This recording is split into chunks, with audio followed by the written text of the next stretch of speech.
এবার চলুন কোচবিহারের ছবিটা দেখাই আপনাদের। দেখুন, কোচবিহারের একটা পঞ্চায়েতের রাস্তা, এই রাস্তা জল কাদায় ভরা রাস্তা, যে রাস্তা দিয়ে প্রতিদিন সাধারণ মানুষ যাতায়াত করেন।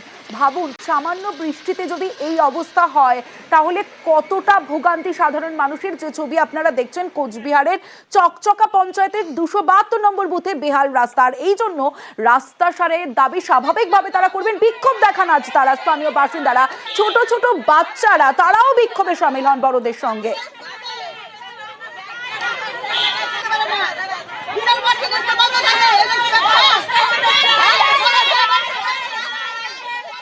স্বাভাবিকভাবে তারা বিক্ষোভ দেখাবেন, কারণ এই রাস্তা দিয়ে সাধারণ মানুষের যাতায়াত করা সত্যি ইম্পসিবল। সরাসরি চলে যাব, আমার সঙ্গে শুভঙ্কর রয়েছে, শুভঙ্করের সঙ্গে কথা বলবো। শুভঙ্কর, পঞ্চায়েতের রাস্তা, কতদিন ধরে এই রাস্তার এই অবস্থা, কতদিন ধরে ভোগান্তিতে রয়েছেন এখানকার মানুষজন?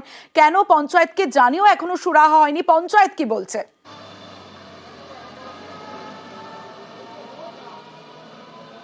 হ্যাঁ তমশ্রী, দেখো, কোচবিহার 2 ব্লকের চকচকা গ্রাম পঞ্চায়েতের কোনামালি পেস্টারঝাড় গ্রাম, সেই গ্রামের 272 নম্বর বুথে এই রাস্তাটি, পরপর দুটো রাস্তা আছে এবং দুটো রাস্তাই এতটাই খারাপ যে একটু ভারী বৃষ্টিতেই সেই রাস্তা জলমগ্ন হয়ে পড়ে, রাস্তায় হাঁটু জল জমে যায় এবং এই জল নামতে বেশ কয়েকদিন সময় লাগে, কখনো বা 4 দিন, কখনো 5 দিন, কখনো 7 দিন। ফলে বাসিন্দাদের, ওই এলাকায় প্রায় 300 পরিবারের বসবাস, সেই বাসিন্দাদের, প্রায় 1000 খানেক বাসিন্দাদের সেই জল পেরিয়ে যাতায়াত করতে হয়। ওই এলাকাতেই রয়েছে একটি বেসরকারি কিন্ডারগার্টেন স্কুল, সেই স্কুলের ছোট ছোট ছাত্রছাত্রীদেরও সেই জল পেরিয়ে আসতে হয়। ফলে এ নিয়ে বাসিন্দাদের দুর্ভোগ চরমে। গত কয়েক বছর ধরেই এই দুর্ভোগ চলছে ওই এলাকায়। বাসিন্দাদের যেটা অভিযোগ, একাধিকবার গ্রাম পঞ্চায়েত কর্তৃপক্ষ থেকে ব্লক প্রশাসনকে জানানো হয়েছে, কিন্তু কাজ কিছু হয়নি, সুরাহা মেলেনি। ফলে তাদের দুর্ভোগ চলছে। গতকালও তারা রাস্তায় নেমে বিক্ষোভ দেখান। যদিও বিষয়টি নিয়ে গ্রাম পঞ্চায়েত প্রধানের সঙ্গে আমরা কথা বলেছিলাম, তারা যেটা জানিয়েছেন যে খুব শীঘ্রই বিষয়টি নিয়ে দেখা হবে এবং দ্রুত যাতে ওই রাস্তা সংস্কার করা যায় সে বিষয়ে উদ্যোগ হবে। তমশ্রী। বেশ শুভঙ্কর, সরকারি জল আমাদের এখানে নেই, বন্ধ করে দিচ্ছে, রাস্তা বন্ধ। এতখানি আমাদের শাড়ি পরে, আমরা একটা মহিলা মানুষ, একটা লজ্জার বিষয় আছে, তো সবারই তো লাভন আছে।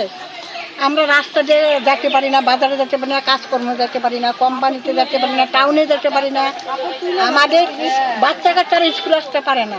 রাত্রি 10টা 11টার সময় আমরা কাজে যাই, ডিউটিতে যাই, সাপ ব্যাংক যোগ টোগ অনেক কিছু থাকে। আমাদেরকে ভোট দাও, আমরা রাস্তা ঠিক করবো।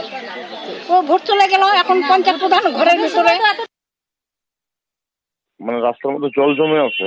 হ্যাঁ হ্যাঁ হ্যাঁ হ্যাঁ, যদি অবজেকশন থাকে তাহলে আমাদের যে দেখতে হবে, এনএসকে নিয়ে দেখে ওই রকম ব্যবস্থা করতে হবে আর কি। এবার জলপাইগুড়ি থেকে নজর রাখবো। বৃষ্টি কমেছে, জলস্তর নেমেছে, কিন্তু রাস্তার অবস্থা দেখুন, কাদায় ভরা রাস্তা। জল কমলেও কাদায় দুর্ভোগ জলপাইগুড়িতে। কাদা পেরিয়েই বাড়িতে ফিরছেন মানুষজন, যারা এতদিন আশ্রয় শিবিরে ছিলেন, সেখান থেকে ত্রাণ শিবির থেকে ঘরে ফিরছেন দুর্গতরা। তবে কাদায় ভরা পরেশ মিত্র কলোনি নিচ মাঠের রাস্তা। শান্তনু রয়েছে আমার সঙ্গে, শান্তনুর সঙ্গে কথা বলবো। শান্তনু, স্বাভাবিকভাবে কতদিন তারা ত্রাণ শিবিরে থাকবেন? বাড়িতে তো ফিরতেই হবে, কিন্তু যে অবস্থা, এভাবে যাতায়াত করা তো দুর্বিষহ। দেখো, এই পরিস্থিতির কিন্তু বছরের পর বছর ধরে মুখোমুখি হচ্ছেন এলাকার বাসিন্দারা। কারণ হচ্ছে করলা নদীর নাব্যতা কমেছে, পাশাপাশি করলা নদীর এই অংশে বাঁধ নির্মাণ না হওয়ার কারণে কিন্তু প্রতি বর্ষাতেই কিন্তু প্লাবিত হচ্ছে এলাকা। এই নিয়ে 4 বার তারা কিন্তু ত্রাণ শিবিরে এসে আশ্রয় নিয়েছিলেন এবং আবার তাদের ঘরে ফিরলেন তারা। কারণ গতকাল রাত থেকে আর বৃষ্টি হয়নি, বৃষ্টি না হওয়ার কারণে করলা নদীর জলস্তর কমেছে, বাড়ি ফিরতে শুরু করেছেন বাসিন্দারা। কিন্তু যে দুর্ভোগ তৈরি হয়েছে প্রতিবারের মতন এবারেও কাদা জলে ভর্তি গোটা এলাকা, এবং সেই দুর্ভোগ পোহায় কিন্তু তাদেরকে বাড়িতে যেতে হচ্ছে। বাড়ির জিনিসপত্র সবই কিন্তু জল কাদায় নষ্ট হয়ে গেছে অনেকেরই। সেই অবস্থার মধ্যে একেবারে বলা যেতে পারে দুর্ভোগ পরিস্থিতি, এবং সেই পরিস্থিতির জন্য কিন্তু তারা বারবার করে দাবি করে আসছেন যে নদীর পাড়ে একটা স্থায়ী বাঁধ নির্মাণ হোক, তাহলে এই ভোগান্তির থেকে অন্তত অব্যাহতি হবে তাদের। প্রতি বছর বর্ষায় এইভাবে তাদেরকে কিন্তু আর ঘর ছাড়া হতে হবে না। কারণ প্রতি বর্ষায় দেখা যায় এলাকা প্লাবিত হয়, বন্যা পরিস্থিতি তৈরি হয়, ত্রাণ শিবিরে গিয়ে আশ্রয় নিতে হয় শতাধিক পরিবারকে। এই বছর কিন্তু একই ছবি দেখা গেল, 4 বার কিন্তু তারা, বছরের পর বছর মানুষজনের এই দুর্ভোগই তারা মোকাবিলা করতে হয়, এভাবেই তাদের যাতায়াত করতে হয় এই কাদা পেরিয়েই। অবস্থায় যে প্রত্যেক দিনই জল 2 দিন পর পরই আসতেছে, রাস্তা বাইর হচ্ছে আবার ঘরে আসতেছি, না ঘুম হয় না কিছু হয়, ভয়ে যে কখন ঘরে ঢুকে আসবে, জিনিসগুলো নষ্ট হচ্ছে। রাস্তার তো অবস্থা আর বলেন না, যা অবস্থা আছে দেখতেছি। ভয়ে ঘরে গেলে বাইরে হতে ইচ্ছা করে না, বাইরে হলে ঘরে যেতে ইচ্ছা করে না। আমাদের এখানে এখন যা জল উঠছিল, রাস্তায় কাদা হয়েছে, রাস্তায় চলার মতো উপযুক্ত হয় নাই, এখন উপযুক্ত নাই, কাদা পা দিয়ে ডাইবে যাচ্ছে, অনেক লোকের অসুবিধা হচ্ছে।